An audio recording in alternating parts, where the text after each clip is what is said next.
করার জন্য অনুরোধ করছি। কিশোর কিশোরী ক্লাব কর্তৃক আয়োজিত আজকের এই অনুষ্ঠানে উপস্থিত বিভিন্ন এলাকা থেকে আগত সম্মানিত চেয়ারম্যানবৃন্দ এবং বিভিন্ন প্রতিষ্ঠান প্রধান অফিসারবৃন্দ এবং বিভিন্ন বিষয় কর্মকর্তা সবাইকে শুভেচ্ছা ও অভিনন্দন জ্ঞাপন করছি।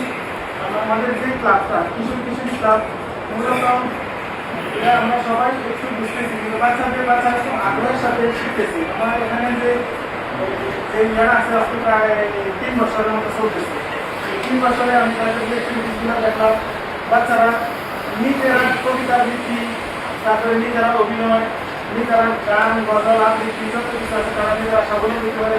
এছাড়াও শিক্ষার্থীদের যে ক্যারাটি আত্মরক্ষার জন্য তাদের যা শিখায়, এরা আমাদের কত বছর আমাদের এখানে আসছে, একদিন আসছে পরে এটা বন্ধ হয়ে গেছে। আমি আশা করবো এটা যাতে কন্টিনিউ হয়, তাহলে আমিও কিছু শিক্ষার্থী আরও দিতে পারবো। মেয়েদের জন্য এটা একবারে জরুরি যে বর্তমানে যেখানে এরা কমপক্ষে নিজেরা যাতে আত্মরক্ষা করতে পারে, কৌশলগুলো যাতে শিখতে পারে, কোনটা ব্যাটটা কোনটা কোনটা আজকে ভালো করতেছে কে খারাপ করতেছে, এতে কাজে চলার জন্য এখন আরও নতুন নতুন দরকার। আর এই কিশোর কিশোরী ক্লাব শিক্ষার্থীদেরকে ছোটবেলা থেকে তাদেরকে সচেতন করে তোলে, তারা নিজেরাও সচেতন হয় এবং এলাকার অন্যান্য শিক্ষার্থীদেরকে, নিজের পাড়া প্রতিবেশীদেরকে, আত্মীয় স্বজনদেরকে, ঘরের বাবা মাকে সবাইকে তারা সচেতন করতে পারে।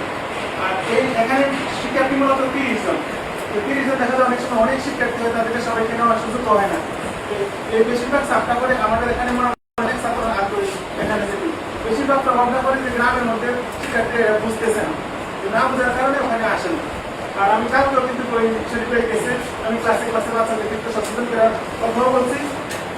অনেক আগ্রহী যদি ক্যারাটিটা দেওয়া হয়, শিক্ষার্থী জায়গা দেওয়া যাবে না। সবাই স্বতঃস্ফূর্তভাবে এটাকে গ্রহণ করছে, আর আমি খুব আগ্রহ করে ওই কেন্দ্র আমার স্কুলে নিয়ে গেছি।